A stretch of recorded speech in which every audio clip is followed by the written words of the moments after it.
My name is Tom Wheelman. I'm a physical therapist from Apex Orthopedic Rehabilitation in Wyckoff, New Jersey. Today we're going to show you how to improve your breath so it actually enhances your upper back or your thoracic mobility exercises. Plus at the end we're going to show you our top thoracic mobility exercise that we use every day.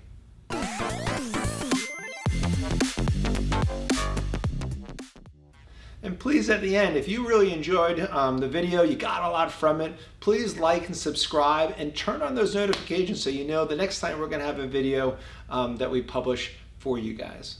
So first, let's talk about where we're trying to stretch and what we're trying to improve. We're trying to improve the mobility in the thoracic region. Thoracic is basically, you have the cervical spine, thoracic, lumbar, and they'll call sacrum. These vertebrae are fused together. So thoracic starts at T1, and T1 actually connects to our first rib here. So we have T1 all the way down to T12, okay? And T12 is the last one, and you have the ribs here that are floating, okay? So all this region is called the thoracic, and it goes through a certain degrees of motion, all right? Most of the motions that we lose is our ability to, one, arch or stand up straight. So you'll see people that are forward, they can't extend their spine, or you'll see problems in their ability to rotate side to side. So this spine contributes to those two motions that we're going to look at the most. Not so much flexion. A lot of us, I think we really don't lose the flexion because we're sitting a lot. In a lot of our society, we kind of lean forward and we don't look at that direction as much. So one of the cues, one of the things we'll tell patients in the clinic here, or athletes or whatever else, they want to improve thoracic mobility or upper back mobility or stretching. You know, some people have a lot of tightness in these areas and all that. Some people have some trouble reaching overhead. Various reasons why you want to improve mobility in this area. So one of the things that will help us here is that when we take a breath in, we get a deep breath in, it actually causes expansion of the ribs, and all these ribs will pull and kind of push out in various areas here as we're getting a deep breath in, okay? And as those, what we have is that the connections, when we have that breath and we create some motion at the ribs because of getting a deep breath, it actually connects to the different portions of the thoracic spine right here and kind of jostles it and moves it a little bit. And that creates a little mini stretch. And it's not specific to a particular segment, but that general breath will create a little bit of stretch and mobility in these areas and enhances our direct stretches of thoracic. We may have people doing a rotational stretch, we'll add a breath in, may do an extension stretch, but we add that little bit of breath, it enhances, gives it a little push. It's that little extra. So that's one part, and that's why we're talking about the thoracic and adding breath to it. So why would we want to do this? I mean, obviously if you have pain or stiffness in this area, hey, let's go stretch it. But there's other reasons. Sometimes we're dealing with neck issues that if we improve some thoracic mobility, the neck motion will actually improve. Certain neck movements actually require a degree of movement in the thoracic spine. So by improving thoracic mobility, we actually help us with our neck stretches. Also, if we're looking at any kind of motion as far as overhead motion here, like this, the scapula has to move, and also the shoulder motion is dependent on a little bit of movement into like standing up or thoracic extension, which is that straightening. So it helps you with that overhead press or reaching straight overhead. That's really dependent a little bit on the thoracic as well. Also, some of our lower back problems, we want to make sure that, you know, everyone's paying their wage. They're all kind of contributing to the motion. So we want to have good mobility in the lower back. We want good mobility here and here. So the whole kinetic chain works a little bit better. And the nice thing is we can really stretch this pretty well, and it's an area that always typically is a little tight with folks. So you get a big bang from your buck by addressing this area. So how do we know if our thoracic is tight or upper back is tight? Like, how do we self-assess this? Sometimes it's easy with an arm. You can kind of say, wow, it's a little tight here compared to the other side. Some things are kind of easy to tell if they're tight. In the thoracic, what we're going to suggest here is a couple tests that you can do that would make it a little easier to kind of know if you're tight at all. Sometimes it's not tightness, it's that you're not strong enough. And that's a big thing you'll hear about in here. Should I stretch it or should I strengthen it? Do I put WD-40 in it or do I duct tape it? We want one of those two things. So the first one we're going to do is just work on thoracic rotation. We're going to see how that is in the person. So you can sit on a box like I am here, or you can sit in a chair, kind of lock your hips. There's various different ways to self-assessing. You can even kind of pull your legs together so you lock your hips down so you're not getting motion or as much motion from the lower lumbar spine or the hips. So you're going to put our arms like this, almost like a genie, and you're going to think about me as a clock. The clock is like this, okay? So this is 12 o'clock, 10 o'clock, and 2 o'clock. We're going to take ourselves, and our nose is going to follow, and we're going to see how far we can get by keeping this all rigid here and turn to that 10 o'clock position. Now, obviously, if you compensate and internalize, we want to keep this area rigid and our shoulders rigid, okay? And really get all our rotation and see if we can get close to that 10 o'clock. And then come back. And it shouldn't feel forced. It should feel like you can naturally get to it. If you're a little bit shy, maybe that's an area. There's always a difference left to right. And then we'll do the same thing to the opposite side. Head forward. Now we're going to go to the 2 o'clock position. Okay? Obviously, some people are more mobile. They can even get to 3 o'clock or even 9 o'clock. But that's a good check as far as rotation. One thing we're doing that too, which I didn't talk about at the start, is make sure you're nice and upright. If you're slumping, you're going to find that your motion is less. So make sure you're nice and upright, kind of like if you're sitting here, ears at the tip of the shoulder, over our bones right here in the hip. Okay, start here. Okay, and that's when you want to check your mobility, and that'll give you a good starting point. Okay, so that's for thoracic rotation. So we're going to check on how straight we can. If this is going into thoracic extension, this is for that thoracic flexion, so thoracic extension. So we're just going to use the wall as our cue, okay? The first thing we're going to do is we're going to bring our feet just about a foot away from the wall. We want our buttock against the wall and also our lower back. There should be no curve here, so you're going to tighten your stomach.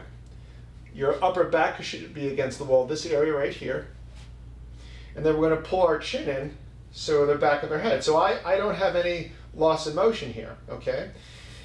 And that's going to basically tell us that we don't have any loss of extension here in the thoracic spine if we can do this. If we're slightly forward, whereas we raise our arms up, we kind of arch, our back starts to arch, those are a couple indications that we might want to work on thoracic extension. Also, if we've been told, or you start developing a little bit more of a kyphosis, they call it like a little bit of a curvature here. Sometimes referred to as a dowager's hump when we get older. Not a nice term, but like a forward position here, you're like this. And that's obviously you're probably going to have to work on that motion in that area, okay? And that's not uncommon, especially as certain people age, okay? So that is working on at a quick test for thoracic extension.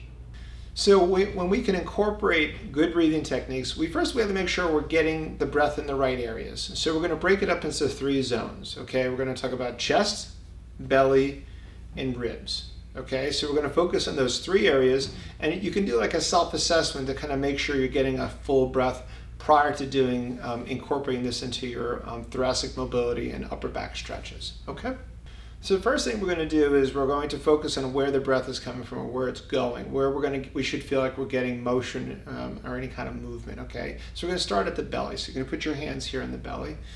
I use square breathing as an assessment too. I use it for relaxation techniques, but we also use it just to kind of tie into where you're getting the breath. So the square breathing is basically, the way I do it is, you're going to breathe in for 4 seconds through your nose, you're going to hold for 4 seconds, and then you're going to breathe out through your mouth 4 seconds, and you can relax for 4 seconds. This is a relaxation technique, but it's a good way to kind of see how your breath is.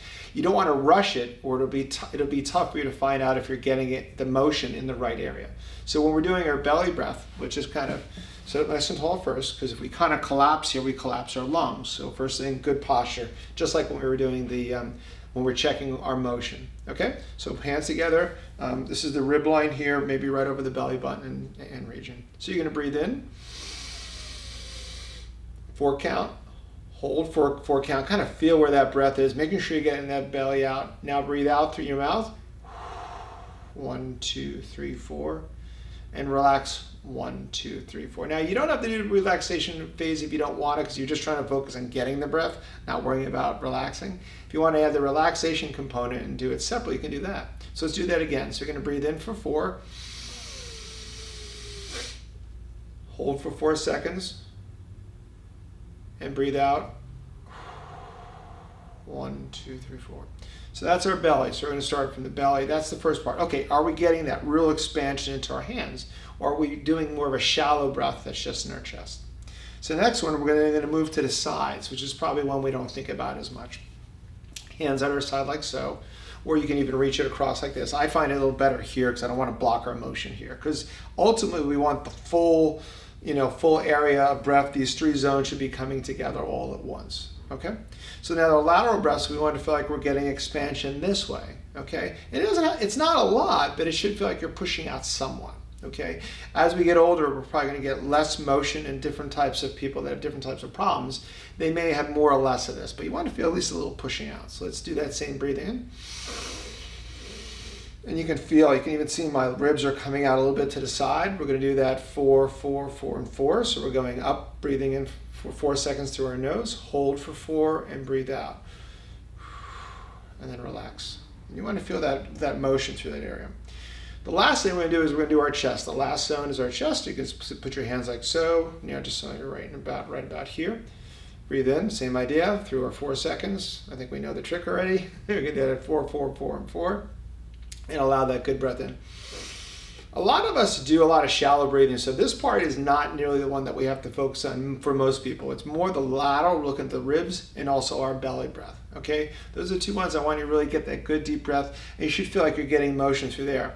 Even if you just did these stretches alone, you checked your motion and did these, maybe a series of 10 repetitions for that square that I told you about, you should notice you can probably get, not in everyone, a little bit more motion, side to side and then arching. So it's a good thing you can try. We're going to show you how to incorporate the breath as you're doing the stretches at the end of the video. Okay, so you're going to hold it down, anything that's nice and straight, something you can control. You're going to put your arms a little wider, your elbows a little wider than your shoulder position. You're going to also keep your knees a little wider apart. You're going to come all the way down into the stretch, okay, a little further out, all the way down here. We're going to get a breath in, breathe out, and then I want you to try and sink a little lower into our stretch, all right? Come up again. So as soon as we get into our stretch position, I want you to take that breath in. Make sure you're thinking about those 3 zones. Breathe out, and sink into the stretch. 1 or 2, 3 second hold. And then back up, okay? But remember, when you're in that stretch position, get that good breath, release it, and then go a little bit further into whatever stretch we're showing. Okay, so now we're gonna work on thoracic rotation. Remember, when we're doing the stretch too, we wanna be nice and upright. You can do it here. You can even do it in front of yourself like this if it's more comfortable, if it's hard to get your arm back, okay? So nice and upright. We're gonna rotate all the way to the direction that we're creating the stretch. We wanna get a good breath in. Breathe out. And then we want to try and get a little bit further with our stretch. As we go further, we can do a few into that direction, but while we're in the stretch position, breathe in. Make sure that you have those 3 zones that we're talking about earlier. Breathe out. Now let's get a little bit more. Same idea, breathe in, breathe out, and the same thing. I like to do it consecutively in one direction. If we're working on left rotation, I want to do at least 5 to 10 in one direction, depending on how tight you are and how much time you have. Same thing, if we're going to the opposite direction, let's do that 5 to 10 times. Getting that good breath in. You don't have to hold it for a full 4 seconds like we described. That was more for the assessment. If you want to hold it longer, you can, and then breathe out, and then try and turn into the stretch. So you're getting a little bit further. You should see some improvement in that motion. As you're sitting, you can sit in a chair. You can lock your legs together so you're not getting as much motion from your hips and your lower body. You can't completely isolate it, but you can work at it so you're getting more of the motion from this upper back area. I like to keep my head fixed as I'm doing this rotation. And if anything, you can even hold your chin like so. As you're rotating, you're not compensating with your neck, okay? So you're coming all the way over like so, okay? You don't want to block your breath, but just kind of have a mindful eye of where your head is and you're not compensating, okay? So that's for thoracic rotation. Okay, so this one we refer to it as it's a version of a yoga stretch called thread the needle. We want to start with just coming into our stretch position. So we're going to allow ourselves to bend this elbow. This is just my version of it. It might be strictly yoga. You're going to reach across all the way into that stretch position. Lean into it. Get that breath. And then reach a little bit further. Creep it a little bit. In this one, I like to have you turn your head a little bit to facilitate that rotation. Okay. On the other end, we're going to open up this way. So now we're going to go the opposite direction, okay? So I would do probably 5 this way and 5 open, okay? So we're going to come all the way up into our stretch. You can use these upper back muscles to pull you out. Breathe in. and then try and go a little bit further, and use those muscles to draw the thoracic into that rotated position. But look at your hand as you do it during both of these, okay? So again, just add that breath as we're going in, and then also on the opposite side. You're doing the breath on either end of this. I would do at least 5 to 10 of those in each direction. It's hard. You're going to be finding a little bit bound up. It's going to hard to do the stretch. Do the stretch. If you find that you're a little bit tight, then maybe back off a little bit. Do the breath until you loosen up a little bit more. Especially if you have limitations there. You may only get to about here, okay? But that's okay. It's a stretch for you, not for me, okay? So that's called thread the needle. There are other versions of it. Some people will incorporate just locking your arm down, holding your neck, and acting like this. Instead of reaching up your arm like this, you lock it like this and then rotate it. I kind of like getting your arm all the way back and almost getting a little effort from those upper back muscles. I find it's a little hard doing it this way. And there's no wrong ways. Whatever way you feel like you get better motion from. Okay, same idea. If you do that version, hands back here and rotate out. Okay, these are just options. Okay, this one, the first we want to consider the setup. We want to have our hip or our knee in line with our waist here. Okay, and we want to be locked down. You can use a foam roll, you can use a little ball, like a deflated ball in this position. I like the lower leg, this leg right here that we're laying on, being slightly back. Okay, we're just trying to get everything locked down from here so we're getting more of the motion up in this area. So we're going to place our hands together and we're going to follow our hands with this one. So we're going to look, turn, turn, turn. We're at the limitation. Breathe in, breathe out. And then try and get a little bit more. You can try it a few times. Breathe in, breathe out. Think about those 3 zones we talked about earlier. And then come all the way back. That's our stretch position. And then you'll reverse this on the opposite side. So place your hands behind your neck like so. And you want to pick the spot like where this roll is, wherever you feel the tightest. We're trying to work on thoracic extension with this, okay? So you're going to kind of find the spot that's tighter, whether it be upper thoracic, mid, or bottom. You're not going to completely isolate out the area, but if you want to focus on one area where the foam roller is creating a fulcrum, a point where it's a tighter point for you, do that, okay? So you're going to kind of lean back. Make sure your buttock is off the floor. Go back as far as you can. Get your breath in. And then try and get a little bit more extension here, or drop the buttock a little bit here, and that'll create that extension. Come out of the stretch position. Maybe you go a little lower. Foam roller, go a little lower in my thoracic. Lean back. Breathe in. Think about the 3 zones we're trying to get. 3 zones. Breathe out. And try and lean back more into the stretch. That's a great way to work on thoracic extension. With these stretches, what I want you to consider is that whichever ones you do, try and do one with thoracic rotational component and at least one with extension, okay? Because they both complement each other, all right? So I really like to have you do both. Obviously, if your time demands and you can't do it, you can do just one, all right? Best of luck. I hope this helped you out. You're feeling a little looser. Incorporate that breath. It's really powerful for any of these stretches. If you really liked it, like it, subscribe, and turn on notifications if you want to hear about future videos. If you want to make an appointment with us, we're up in North Jersey. Give us a call. All our information is in the description below. Have a great day.